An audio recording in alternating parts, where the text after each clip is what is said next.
Target ठेवा की बाबा हे आपल्याला एक्सपोर्ट करायचं आहे. कारण डोमेस्टिक मार्केटमध्ये मागच्या वर्षी खूप हाल झाले लोकांचे. तुमचं जर का एक्सपोर्टची जर का लाईन बसली, आता तुमचा जर का ग्रुप तुम्ही केला, एक्सपोर्टची जर का तुमची लाईन बसली तर तुमचं बल्ले बल्ले आहे ना. आपण 4-5 दिवसांमध्ये आपली केळी दुबईला पोहोचते. फिलिपाईनसारखा देश आहे की त्यांना 18 दिवस लागतात, पण ते आपल्यापेक्षा आपलं केळीमध्ये जे काय एक्सपोर्ट आहे ते 1% आहे जगाच्या याच्यामध्ये. 1% केळी. हां, आणि त्यांचं फिलिपिन्स जे आहे ना ते 18-20% आहे. अख्खा देश फक्त एक्सपोर्टची केळी करतो. छटाकभर देश आहे. म्हणजे आपल्या महाराष्ट्रापेक्षा मी तर म्हणतो तो म्हणजे फार अगदी 1 वगैरे पण नाही. म्हणजे आपल्या 4-5 जिल्ह्यांना एवढा देश आहे फिलिपिन्स. एवढं छोटासा देश आहे तुम्हाला बघा. तर तो सगळं माल समुद्रमार्गे पाठवतो. 18 दिवस लागतात त्यांना दुबईला पोहोचायला, पण ते सगळे केळी करतात, एक्सपोर्ट करतात. मग त्यांनी जशी डेव्हलपमेंट केली, आपल्याला व्यवस्थित आपले स्वतःचे pack houses, ripening chamber, cold storage पुढे चालू. आत्ता इमिजिएट म्हणत नाही तुम्हाला, पण ती दिशा आपल्याला ती पकडायची. आता तुम्ही सोलापूर आणि टेंभुर्णीला जर का तुम्ही गेलात तर मागच्या 10 वर्षामध्ये त्यांनी एवढा बदल झाला तो. आणि कंप्लीट त्यांनी ऊस रिप्लेस केला, बाकीचं डाळिंब पण रिप्लेस झालं काही. आणि टेंभुर्णीला 30,000 कंटेनर त्यांनी एक्सपोर्ट केले. 30,000. तुम्ही विचार करा, 30,000 गुणेला 15 टन गुणेला 1,000 गुणेला त्यांना 20 रुपये मिळाले असतील. किती हिशोब करा तुम्ही. करोडो रुपये आलेत त्यांना त्याच्यामध्ये.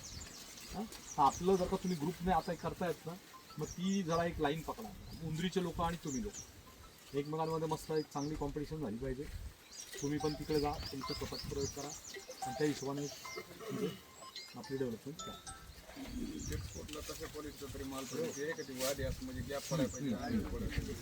त्याला 9 ते 10 फण्या लागतात एक्सपोर्टला. तुम्हाला बर्ड इंजेक्शन तुम्हाला द्यावं लागतं, स्कर्टिंग बॅग वापरावं लागतं. तुमचा एक 10-15 हजार रुपये खर्च वाढतो सगळ्यांना, बरं का. सगळा म्हणून तुमचा 10 ते 15 हजार रुपये खर्च वाढतो. परंतु एक्सपोर्टचे रेट जे काय रेट आहे त्या हिशोबाने तुमचा आता किती टन आहे ॲव्हरेजमध्ये उत्पन्न? साधारणतः 20-22-25 पर्यंत. 20-22-25 पर्यंत. 20-22 पर्यंत आहे ना. 25 हायेस्ट. तुम्हाला रेटमध्ये किती फरक पडेल ना. रेट डोमेस्टिक रेट आणि एक्सपोर्टचा रेट. रेट आम्हाला कधी 10-11च्या पुढं मिळालाच नाही आजपर्यंत. मग आता एक्सपोर्टचे त्या लोकांना आता 20-22चा रेट मिळाला. 22चा रेट मिळाला. कालच मी संध्याकाळी याच वेळेस म्हणजे संध्याकाळी होतो तिथे. 22चा रेट त्यांना मिळाला एक्सपोर्टला. आता कुठे म्हणजे 12-15 रुपये कुठे, 10-12 रुपये कुठे आणि 22 रुपये कुठे. तर ते आपल्याला त्यांचा जो काही थोडासा खर्च वाढतो, 15-1 हजार रुपये तुमच्या सगळे म्हणून चालतील. स्कर्टिंग बॅग आणि जर का तुम्ही ग्रुपनं ऑर्डर केला ना तो पण खर्च कमी होतो. एक्सपोर्टवाले आमच्याकडे एकच ते त्रुटी काढते, चिलिंगचा प्रॉब्लेम सांगतात. चिलिंग चिलिंग आता कसं ते होतं, एक्सपोर्टवाले आमच्याकडे थंडीचं प्रमाण थोडं जास्त आहे, त्याच्यामुळे ते आमच्याकडे ते चिलिंग इंजुरी प्रॉब्लेम होतात. बरोबर आहे ना. सांगतात. मग ते तुम्हाला त्याच्याकरता स्कर्टिंग बॅग्स वगैरे जे आहेत ना ते करावं लागेल. काही ठिकाणी तुम्हाला नाही का ते टेम्परेचर तुम्हाला मेंटेन करण्यासाठी तुम्हाला काही फॉगिंग वगैरे करावं लागेल. हां, मग ते मग कसं आहे बघा, आपण मेहनत करू, थोडेसे पैसे जातील आपले, पण पैसे मिळतील आपले. एक आपली लाईन जर का बसली त्याबद्दल. जळगावला तोच प्रॉब्लेम आहे, चिलिंगचाच प्रॉब्लेम आहे. मग जळगावचे शेतकरी आता करायला लागले. सोलापूरच्या शेतकऱ्यांना जो ॲडव्हान्स आहे ते कुठे निघून गेले जळगावच्या शेतकऱ्यांचे. तर ह्या पद्धतीने आपल्याला पण काही डेव्हलपमेंट करता येईल. तुमच्या जमिनी चांगल्या आहे, पाणी आहे तुमच्याकडे. केळीला आपण 42 टनाचा ॲव्हरेज घालवतो. हो ना, एकरी. बरोबर. मग काय आता तुमच्याकडे सगळं माहितीच आहे की तुमचं तंत्रज्ञान आहे. आपला प्रयत्न चालू होता सर. आता मागे केळीचे जे भाव पडले होते ना डोमेस्टिकमध्ये, मी यांना तेच म्हणलं होतं की आपण आता प्रोसेसिंगमध्ये जाऊया PFMEच्या माध्यमातून. म्हणजे छोटंसं केळीच्या प्रोसेसिंगला मर्यादा आहे. पावडरचं सर फार नाही, चांगलं पण कसं आहे की आता एवढं क्वांटिटी एवढी यूज आहे की तुम्ही प्रोसेसिंग ते किरकोळ आहे ना. पावडरच्या स्वरूपात. पण तुम्ही काय करा, हळूहळू ते आता ते काय ते हाय म्हणजे ते इन्व्हेस्टमेंट प्रोजेक्ट आहे ते पावडर वगैरे जे करणं आहे ना, तो पुढच्या 2-3 टप्प्यामध्ये ते करता येईल. आधी तुम्ही गट शेती चांगल्या पद्धतीने करणं, टिश्यू कल्चरचं प्रॉपर हे करणं, ही टेक्नॉलॉजी सगळ्या शेतकऱ्यांनी ती प्रॉपर अडॉप्ट करणं, त्याचं शेड्यूल वगैरे जे काय आपल्याला तयार करून घ्यायचे व्यवस्थित ते प्रत्येकाने फॉलो करणं. तुमच्यामधले आता समजा दादाने 42 टन काढली, पण ती एका वर्षी काढली आणि त्याने एकट्याने काढली. बाकीच्या लोकांचं काय ॲव्हरेज.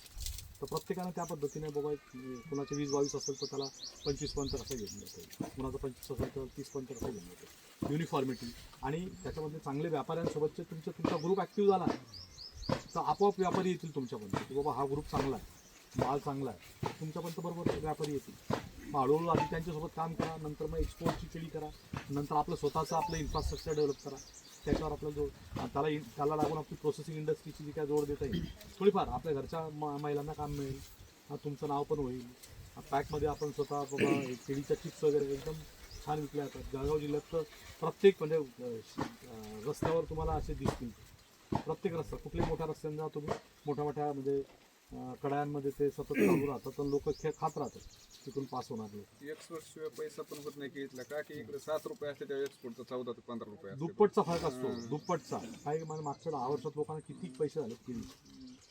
हां, तर ते तुम्ही त्या पद्धतीने हे करा. पुढचं काय